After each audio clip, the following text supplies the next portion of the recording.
Hi.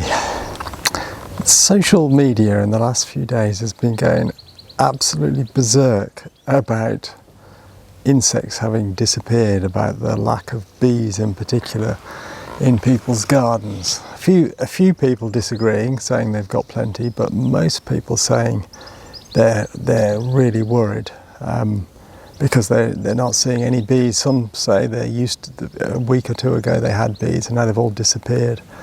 And it seems to be widespread panic that we're suffering from a very sharp kind of insect apocalypse.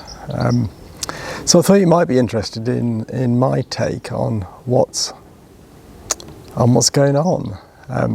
So the first thing I would say is don't panic. We've had these blips before. Insect populations are incredibly wobbly.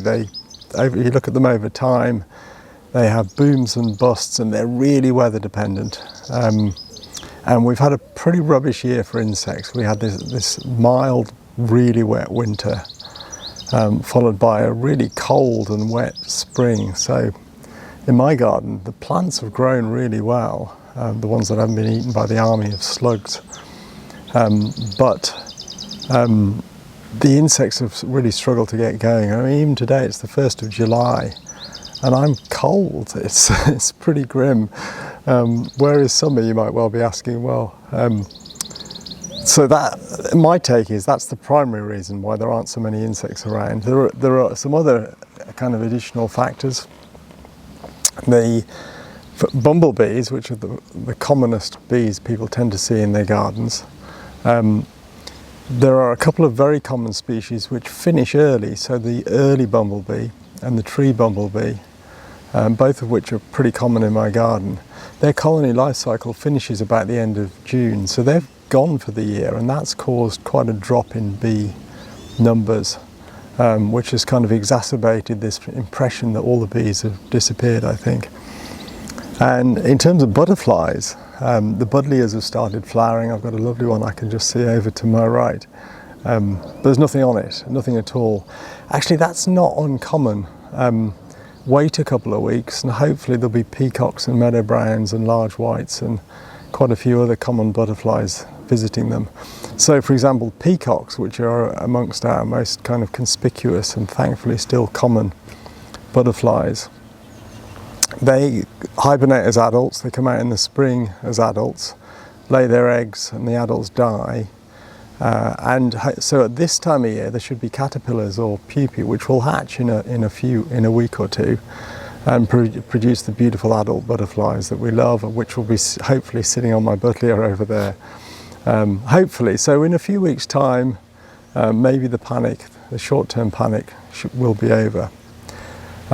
So it's not perhaps as bad as you think, except look at it another way and perhaps it's worse than you think, and we should be panicking, because what we should be really concerned about are the long-term trends and the hard data we have from big-scale scientific studies showing that insects are broadly, globally in decline. So they may wobble from day to day and month to month, but the overall trend is depressingly negative. And the best estimate we have, sort of averaged across studies and regions, is that insects are declining by somewhere in the region of 1 to 2% per year, which maybe doesn't sound very much, but when you think these declines probably started maybe 1940, probably earlier than that, so they've been going on for maybe 100 years, then it starts to look pretty terrifying. And we don't have any good data, but if I had to guess what proportion of insect abundance has gone in the last 100 years, I would guess 90%, 95%, something like that. So it's not surprising. I'm sitting here, I live in East Sussex. It's a beautiful area on the edge of a little village, pasture fields all around.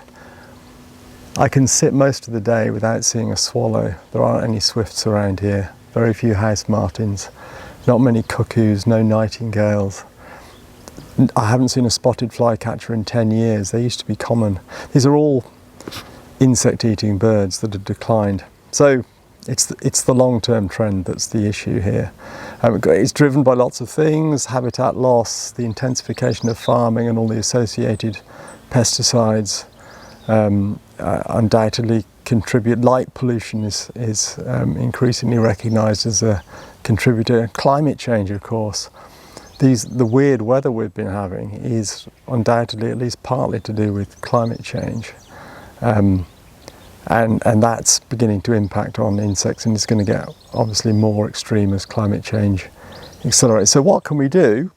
Well, sorry to plug my own books, but the final quarter of my book, Silent Earth, is all about what we can do, with sections for gardeners, for shoppers, for farmers, for politicians, appropriately enough at the moment.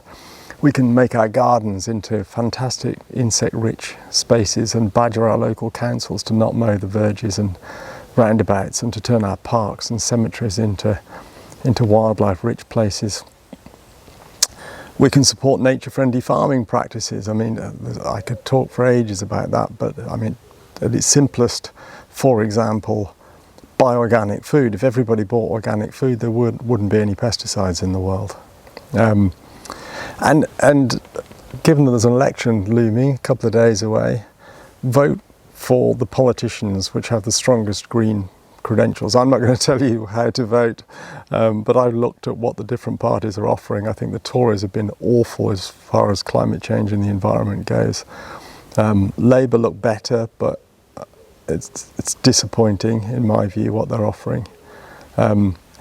I'm going to vote Green. I'm fed up of tactical voting. I think you should vote with your heart. And for me, it seems that it's been depressing, this election campaign, whereas the big parties haven't been talking about the environment, about climate and the biodiversity collapse at all. And they should have been.